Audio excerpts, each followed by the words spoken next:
Assalamu alaikum wa rahmatullah wa barakatuh. Paix sur ceux qui suivent les guidés. Paix et bénédiction sur le prophète sallallahu alayhi wa sallam, sur ses compagnons, ses amis, sa famille, ainsi que sur tous ceux qui le suivront de bonne foi jusqu'au jour du jugement. Vous le constatez, enfin en tout cas moi je le constate, mais je ne dois pas être le seul. L'âme humaine est quelque chose d'extrêmement capricieux. Et même avec la foi, même avec la compréhension de certaines choses, cette âme, elle est toujours là, elle est toujours prête à nous, parasiter nos jugements, à nous empêcher en fait de progresser. Parce qu'en fait, qu'est-ce qu'on apprend quand on a un peu lu, un peu voyagé, un peu fréquenté diverses personnes, etc. C'est que l'âme humaine, elle a besoin en fait de vivre des expériences. Elle a besoin de recevoir des coups, des épreuves. Elle a besoin d'être critiquée. Elle a besoin d'être remise en cause afin d'évoluer. Et je répète, mais je le répéterai sans doute jamais assez, quand ça va mal, hein, j'ai assez dit que ça va mal. Il y a des gens, ils pensent que je prends plaisir à dire que ça va mal, que c'est mon shoot du matin en fait. Ça va mal, le Maghreb ça va mal, l'islam ça va mal, la Oumma ça va mal, le mariage ça va mal, nos enfants ça va mal. Je le dis avec une tristesse infinie dans le cœur. Parce que voilà, quand on s'est converti en 93 dans mon cas, on était très idéaliste au début. On a rêvé, comment dirais-je. Et puis quand on a été confronté à la réalité, là il faut absorber le choc. C'est pas facile. Mais une fois qu'il y a eu ce choc, après il faut tirer des leçons.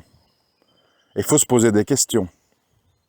Ce que malheureusement, beaucoup de musulmans ne font pas. Et quand je dis musulmans, ne croyez pas que je vise que les ignorants, les gens du peuple, au Maghreb ou quoi. Non, non, non. C'est les musulmans, même ici, même instruits, même convertis. Parce que malheureusement, il y a beaucoup de convertis, je ne les connais pas tous, mais ceux que je connais, en fait, qui, je ne vais pas citer des noms, ça ne sert à rien, qui pensent en fait qu'ils doivent rejoindre le cortège de l'islam saoudien, marocain, malikite, hanbalite, etc., qui doivent comment on appelle ça, qui doivent se coller à cette image, qui doivent défendre cette image, et puis qui doivent en faire l'apologie. Pourquoi? Parce qu'en fait, ils n'ont pas le courage de critiquer. Pourquoi ils n'ont pas le courage de critiquer? Parce que sinon, ils se prennent une tempête comme moi je m'en prends. Et les gens, ils veulent pas ça. Les gens, ils veulent faire consensus. Ils veulent que leur entourage les félicite, qu'on leur dit t'es un bon petit converti, tu t'habilles comme nous, t'as les mêmes expressions que nous, t'as appris l'arabe, t'es un bon. Vous comprenez? Les gens, ils veulent ça, ils veulent du contentement. Ils veulent sentir que ils rejoignent, comme on dit, une jama'a, un groupe, une assemblée. Je vais vous donner des exemples. C'est un petit peu comme si moi je me fais membre d'une association. Voilà. Peu importe l'association de quoi, c'est pas important. Et là-dedans, j'y vais, à la réunion annuelle, et je vois qu'il y a des gens qui se bourrent la gueule, je vois qu'il y a des gens qui s'en foutent de l'association, qui viennent pour décrocher des contrats lors des réunions, je vois qu'il y a des petites escroqueries entre dirigeants sous la table, etc., etc. Puis à un moment donné, je vois qu'il y a beaucoup de gens dans cette association qui sont insatisfaits, qui sont escroqués, qui se posent des questions, qui n'y trouvent pas leur compte. Alors j'ai deux choix devant moi. Soit je dis je fais semblant de rien, je vais quand même pas commencer à révolutionner toute cette assemblée et je rejoins le business, je rejoins le fonctionnement de l'association, ou soit je travaille évidemment avec un peu de stratégie. J'ai pas dit qu'il faut faire sauter la table. Je travaille avec un peu de stratégie pour essayer d'amener cette association vers son but, vers ses idéaux, vers en fait ce pourquoi les gens y ont adhéré. Et aujourd'hui, si vous voyez la situation telle qu'elle est, c'est tout simplement parce que quand Allah subhanahu wa ta'ala il dit qu'il fera venir un autre peuple si en gros les musulmans ne sont pas à la hauteur ou renient leur engagement, ou deviennent des pervers, hypocrites, etc. Alors oui, c'est facile de dire, ah ben le nouveau peuple, c'est les convertis. Oui et non. Si ces convertis viennent rejoindre l'escroquerie et viennent eux-mêmes aussi escroquer, en fait, ils deviennent des complices. Ils deviennent des complices. Et évidemment, pour se faire une place, pour devenir prédicateur, pour avoir le droit de citer, pour être respecté, ben, il faut respecter certains codes. Il faut rejoindre telle association, il faut respecter tel machin, il faut une tasquilla, vous comprenez? Donc en fait, c'est comme un système, je m'excuse du mot, c'est comme un système mafieux. Et alors évidemment, quand il y a des électrons libres qui débarquent au milieu de tout ça, et qui disent, ouais mais attendez, tel point, tel point, tel point, tel point, tel point, qu'est-ce qu'on fait? Et là, qu'est-ce qu'ils vous répondent? Puisqu'il faut que tout continue son cours, sans faire de vagues. Commence pas à faire ton imam, t'es qui, toi? Enfin, les arguments d'autorité dont j'ai parlé hier dans mon audio. Vous comprenez? C'est pour verrouiller le système. Comme ça, on verrouille. Et le piège dans lequel, malheureusement, beaucoup d'électrons libres sont eux-mêmes tombés, c'est que beaucoup de gens, ils m'ont dit ça pour moi. Ils m'ont dit, tu deviens un musulman tout le temps fâché, nerveux, où est ta douceur, etc. Si vous saviez, si vous saviez qui je suis dans la vraie vie, je suis, je vais pas dire un paillasson, mais je suis vraiment quelqu'un de ultra tolérant, qui fréquente tout le monde, qui suis très ouvert. Ça va très loin, en fait, ma tolérance. Il y a simplement une chose, Moi, quand je fais des audios, j'ai conscience de la responsabilité, devant Allah de ce que je dis. Et je ne peux pas cautionner le mal, je ne peux pas cautionner l'hypocrisie, je ne peux pas cautionner les escroqueries. Alors évidemment, dans ces situations-là, je m'endurcis, je deviens un peu sec. Mais comprenez, je veux dire, la douceur à gogo et l'islam bisounours, on en est inondé. Également, nous sommes inondés d'islam, les sourcils froncés, taquilla, le prophète sallam a dit, pendant 3 heures, on a ça aussi. Moi, j'essaye d'être quelqu'un d'équilibré. Voilà, je suis humain, je vous parle depuis la forêt. Je commence pas à m'entourer de 1001 artifices pour vous justifier mon islamité, parce qu'il y a beaucoup de gens, ils ont besoin de ça. Ils ont besoin de te voir en vidéo avec un camis, une barbe, avec les 5 premières minutes qui sont des espèces de formules de politesse, etc. Alors ils se sentent réconfortés. Non. Moi, j'estime que voilà, il faut qu'il y ait des personnes qui soient proches de vous, qui vous parlent de manière naturelle. Et c'est ce que j'essaye de faire. Alors, pour revenir au sujet, la problématique dans laquelle nous sommes aujourd'hui, c'est que il y a des levées de boucliers dès que vous essayez en fait de dire il y a quelque chose qui ne va pas. Alors que normalement, voilà, un médecin, si vous arrivez, vous toussez, vous avez de la fièvre, on va vous faire un diagnostic. Et un diagnostic, c'est jamais plaisant. Monsieur, vous avez une grippe. Monsieur, vous avez le Covid, machin. Monsieur, vous avez une angine, le diabète, un début de cancer, que sais-je. Et je dis, ici, c'est notre responsabilité, encore plus aux frères de science, normalement, de dire, ça suffit d'endormir les gens en leur donnant des placebos. Il est grand temps de soigner les gens. Et soigner les gens, ça ne veut pas dire de tout le temps faire appel à leur poche et à leur fric pour vos écoles de devoirs, vos mosquées, vos bibliothèques, vos parkings, etc. Parce que maintenant, on ne parle plus que de ça. Hier, je suis tombé sur une vidéo d'une mosquée, je crois, autour de Paris, qui a des difficultés financières. Il leur manque 1,8 million pour terminer leur projet, je crois. Et en fait, quand tu écoutes les gens, tu te dis, subhanallah, est-ce que d'abord ils réalisent qu'ils sont en France? On dirait pas.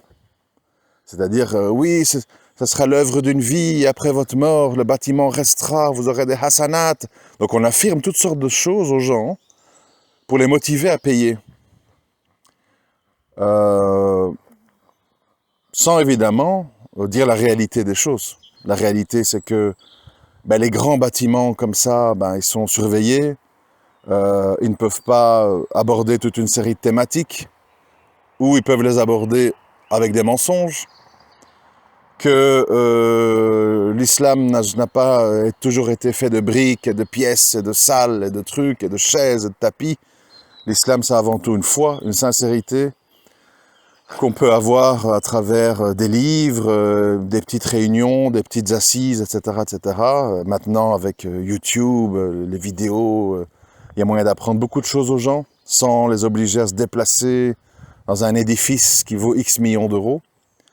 Et alors, on ne dit pas aux gens non plus que voilà, quand si jamais cette mosquée pose un éventuel problème, elle peut être fermée en cas de conflit ou de guerre, enfin de guerre civile ou que sais-je, ou de changement de loi. Le bâtiment peut être réquisitionné, transformé en autre chose. Et alors en fait, le leitmotiv de beaucoup de gens, parce que chacun est dans son secteur, vous voyez, qui est dans les voyages au Hajj, qui est dans la construction de mosquées, qui est dans le rokia, les muscles, les parfums, les lotions, les potions, etc. En fait, on est devenu, je m'excuse les frères, je peux pas faire autrement, parce que c'est ma nature. Je vise personne en particulier, je fais juste un constat, de panorama qui est devant moi. Donc on est devenu des espèces de boutiquiers, on vient chacun avec nos choses à vendre, et on ne parle que de ça, et puis alors quand on veut de l'argent pour une mosquée, on sort tous les hadiths et tous les versets qui vont dans ce sens, en ne spécifiant pas évidemment qu'on ne parle pas de musulmans qui vivent en minorité parmi les mécréants, où les lois peuvent être changées à tout moment et où un bâtiment de X millions d'euros peut vous échapper de tout contrôle et vous pouvez en être dépossédé ou on peut vous le faire fermer de force. Ça, on ne dit pas. On fait semblant que nous sommes à Médine et qu'on construit des mosquées, elles sont en terre islamique, protégées, que c'est un investissement à long terme, qu'on aura des hasanats en continu jusqu'après sa mort, etc. Donc moi, à chaque fois que je me penche sur un sujet, je constate en fait que le musulman, pour des raisons qui m'échappent, je ne dis pas que je comprends tout, le musulman en fait joue des jeux. Joue des jeux pour défendre son école, pour défendre son shir, pour défendre son projet, pour défendre son business. Vous savez, à un moment donné, moi j'ai aussi, je mange, je paye un loyer, je ne vis pas d'amour et d'eau fraîche. Mais à un moment donné, en fait, il faut être clair avec les gens. Il faut être clair, par exemple, dire, voilà les frères, je vous oblige à rien, je lance une marque de vêtements, j'aimerais être indépendant et pouvoir subvenir aux besoins de ma famille. Si vous m'appréciez, si vous voulez m'aider, voilà mon projet, voilà le lien pour commander, quoi. Voilà.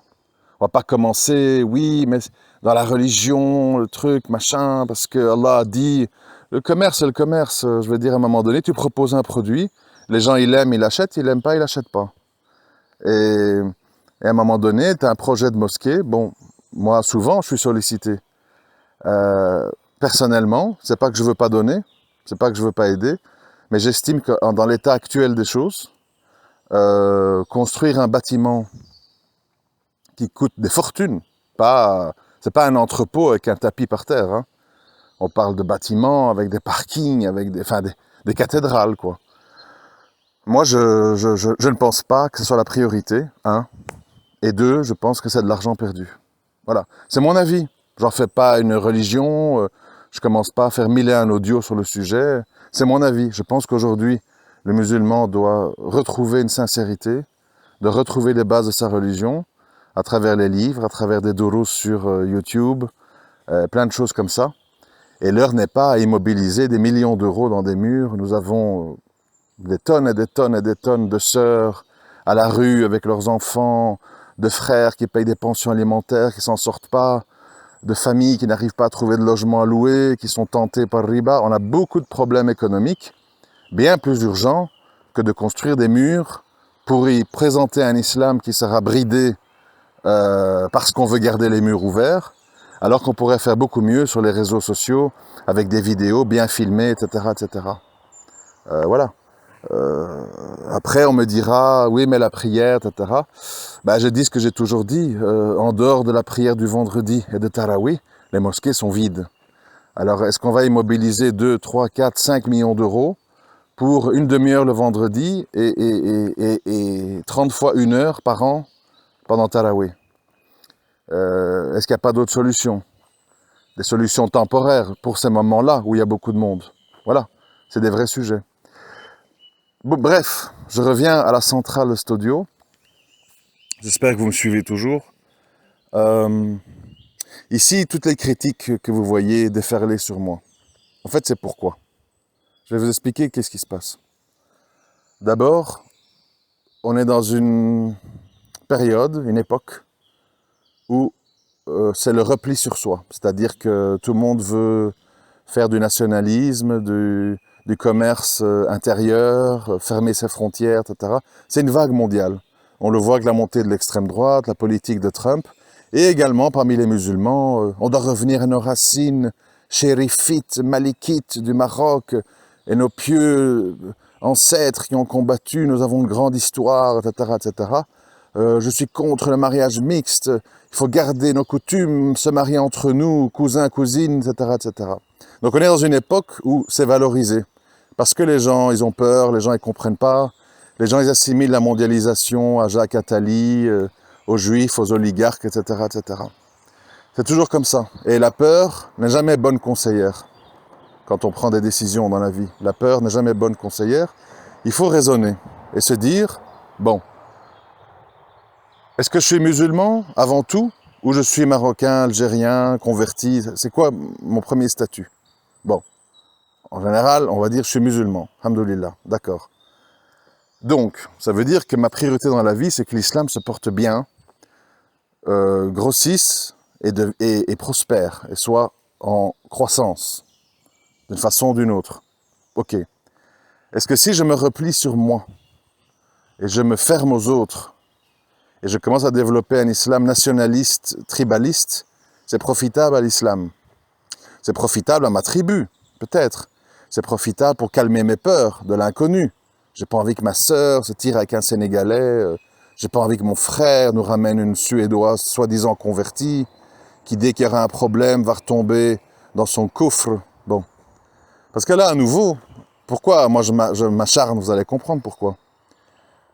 Parce que là, à nouveau, en fait, quand il s'agit de mariage mixte, de s'ouvrir, en fait, s'ouvrir pour mieux présenter l'islam et pour avoir des blonds aux yeux bleus qui s'appellent Ahmed, etc. Pour éviter ça, en fait, on veut se refermer. Et on veut se refermer parce qu'on envisage des scénarios catastrophes et négatifs uniquement dans le cas de métissage ou de mélange. Oh, mais tu t'imagines, après, machin. Et évidemment, on ne raisonne pas en musulman en se disant, il se peut très bien que mon frère, que ma sœur épouse une cousine du bled. Et cette cousine, en fait, elle veut les papiers ou elle est dans un islam culturel. Elle va jamais éduquer les enfants dans le din. Ça va être un din très superficiel, plein d'archouma, de coutumes. Ça peut mal se passer aussi. Je n'ai pas dit que ça va mal se passer. Je dis que ça peut mal se passer aussi. Sexuellement, psychologiquement. Mais là, on embellit tout. Non, si on se marie entre nous, tout est merveilleux. Nos familles se connaissent. Ça résout tous les problèmes, etc.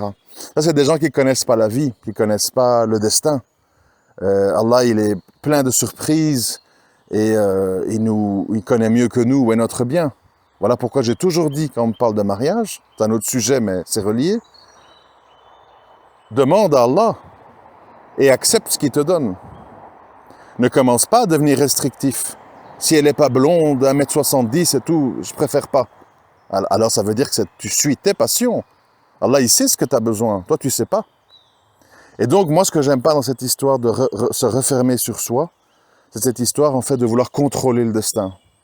De croire, en fait, parce qu'on est dans l'entre-soi, tout sera merveilleux, tout sera facile. Alors qu'on sait à quel point les êtres humains sont complexes, psychologiquement, socialement, sexuellement, des gens d'une même famille. Ne parlons même pas du même village quand on dit on se marie entre nous. Des gens d'une même famille, parfois, se détestent et sont très différents les uns des autres, alors qu'ils ont été éduqués de la même façon. Combien de frères et de sœurs j'ai croisés dans ma vie qui étaient des étrangers dans leur famille, dans leur famille. Imagine-toi si on te dit tu dois épouser quelqu'un de là, parce que c'est bien, on garde l'islam entre nous, etc. Là, on n'envisage pas le scénario catastrophe. On ne le voit que si sa sœur épouse un noir, tu t'imagines, il y a trop de différences culturelles. Mais qui te dit que ta sœur, elle s'en accommode pas, et que ça lui convient, et qu'elle va vivre une vie de musulmane épanouie comme ça? Qui te le dit? Tu connais le raïb? Et alors, ça nous amène à quoi? Ça nous amène à justement le débat actuel. Pourquoi on m'en veut tellement de critiquer le fonctionnement du Maghreb, la culture maghrébine, etc., etc. Soi-disant par racisme, alors que s'il y a bien quelqu'un qui, qui, qui, je veux dire, est à l'opposé du racisme, c'est moi. Il suffit de voir mes enfants, ma vie, mes femmes, enfin, je veux dire, à la limite, c'est presque l'inverse. J'ai jamais eu d'enfant, entre guillemets, avec une blanche de ma race.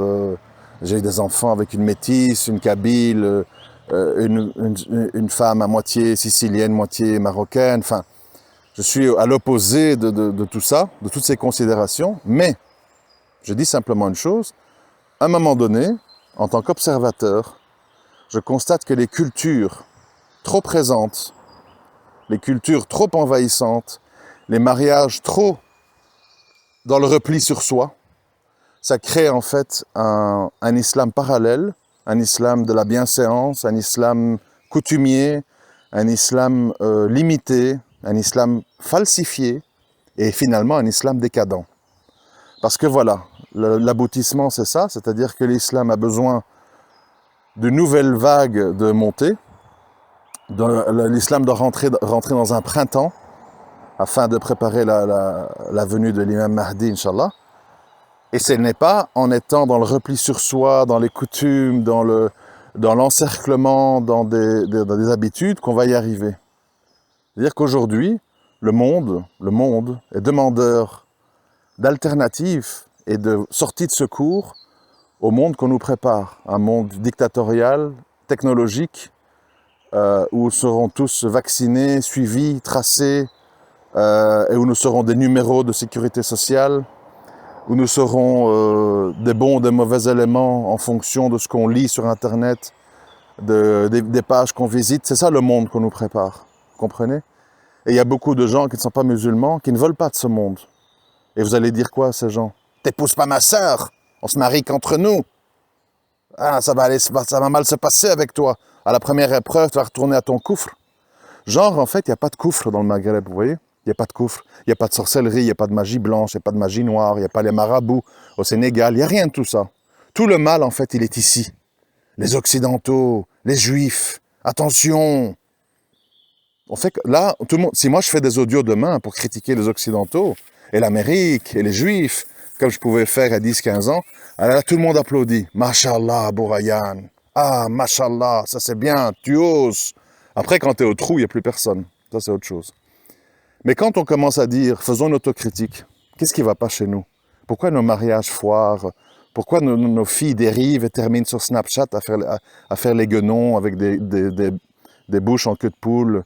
Pourquoi nos frères terminent avec des cheveux lissés, avec des pétards en bouche, des lunettes de soleil sur des T-Max? Qu'est-ce qui se passe? Qu'est-ce qui se passe? Qu'est-ce qui s'est passé? Où est-ce qu'on a foiré? Si on ne fait pas ce travail-là, il ne faut pas se plaindre. Il ne faut pas se plaindre. Et alors, ceux qui n'aiment pas mon travail, c'est ça le comble. Hein. Ceux qui n'aiment pas mon travail, c'est inutile, c'est qui? C'est quoi cet askia? Ils ne parlent même pas l'arabe. C'est des gens, subhanallah. Je ne vais pas citer des noms, mais j'étais surpris de voir ça hier, parce que ce frère qui avait réagi comme ça, c'est un converti. Hein. Je précise pour ceux qui disent que je focalise, c'est un converti. J'étais voir sa page, sa chaîne YouTube, et je vois en fait des vidéos ultra techniques, 160 vues, 210 vues, 220 vues. Je dis, mais c'est quoi le but en fait? Quel est le but? Discréditer ceux qui essayent de faire bouger les choses, ne toucher personne parce qu'on est ultra inintéressant, et croire en fait que tout va aller mieux comme ça, que ça va bien évoluer. Je veux dire, à un moment donné, vous savez, une maladie qui n'est pas soignée, elle s'aggrave, et à la fin, elle vous tue. Alors moi, je ne vais pas attendre que l'islam soit complètement démoli, et que les pharisiens des temps modernes soient dans leur bureau et leur bibliothèque pleine de livres, entre eux, je ne vais pas attendre que tout le monde soit anéanti et qu'eux disent à leur fenêtre « Oh, ça va mal, qu'est-ce qui se passe? C'est votre faute, hein, vous n'êtes pas venu étudier les sciences islamiques à Médine et à Al-Azhar. » Mais toi, est-ce que tu as été vers eux? Est-ce que tu as parlé avec un langage qu'ils comprennent? Est-ce que tu as cherché à les intéresser? Est-ce que tu as arrêté de parler sur un ton monocorde, sans humanité, sans émotion, comme une machine, comme un robot? Si on veut ça, on prend un robot, hein. Ils vont être mieux. Les robots avec les intelligences artificielles pourront mémoriser et compiler bien plus de choses qu'un être humain. C'est déjà le cas, de toute façon, c'est déjà fait. Donc on a besoin d'humains, on a besoin d'émotions, on a besoin d'expérience, de vécu, de partage avec de la sensibilité. On n'a pas besoin de machines. Mettez des robots alors. Vous me déguisez un robot avec un turban, vous lui mettez une belle voix, machin, et il va dire, dans le hadith 14-22, le prophète sallam a dit, manana haram, manana. Alors, dans le verset suivant, nanana. Bon, voilà, c'est tout. On n'a pas besoin de vous. Hein. Et d'ailleurs, le peuple ne s'y trompe pas. Comme vous lui servez une soupe imbuvable, ben, il va la chercher chez les séducteurs du net. Hein. On les connaît, qui ont des 100 000, 120 000, 150 000 abonnés. Alors, je n'ai pas dit que vous devez vous prostituer, que vous devez vous vendre, que vous devez falsifier l'islam. Je dis, à un moment donné, rendez-vous attrayant. Cessez d'être hautain. Comme vous le faites avec moi dans les commentaires Twitter. Il y a une déferlante de frères, entre guillemets, de science, qui viennent méprisants, tu vois. Au lieu de se remettre en question, dire, et dans ce qu'ils disent, qu'il n'y a pas du vrai, ils disent pas ça. Ils disent, ouais, on le connaît, un petit raciste, on a dû le frapper quand il était petit, là. Il a dû avoir un choc psychologique avec les Arabes, il fait une fixation, ou c'est une histoire comme ça. Ils viennent avec des blagues, avec de l'ironie. Ou pire, ils viennent parler d'Al-Raib. Ah mais, sans les Maghrébins en Belgique, tu serais encore à adorer la Vierge et à manger du cochon. J'ai lu tout ça, hein, j'invente pas. Hein. Alors qu'ils savent pas la réalité. La réalité, j'étais étudiant à Louvain-la-Neuve. J'étais entouré de Maghrébins qui étaient dans les soirées, qui couchaient avec des blondes et qui fumaient du shit. Et hamdoulillah, il y a un koufar qui s'appelle Spike Lee qui a proposé un film qui s'appelle Malcolm X, qui m'a fait que je me suis intéressé à l'islam et puis que j'ai vu les vidéos d'Ahmed Dedat. J'ai pas eu de Maghrébins autour de moi qui m'ont parlé d'islam. Ils m'ont parlé de cul et de drogue. Voilà. Voilà la vérité. Alors au lieu de parler, au lieu de vous moquer, au lieu de rabaisser, regardez un peu les compteurs de vos vidéos sur vos chaînes YouTube. Et regardez le compteur des acteurs, des falsificateurs qui séduisent la masse musulmane. Faites quelque chose, réagissez. Ne restez pas dans vos certitudes et votre ton hautain et méprisant, voire ironique. Ça n'a rien d'islamique. À très bientôt, Inch'Allah. Assalamu alaikum wa rahmatullah.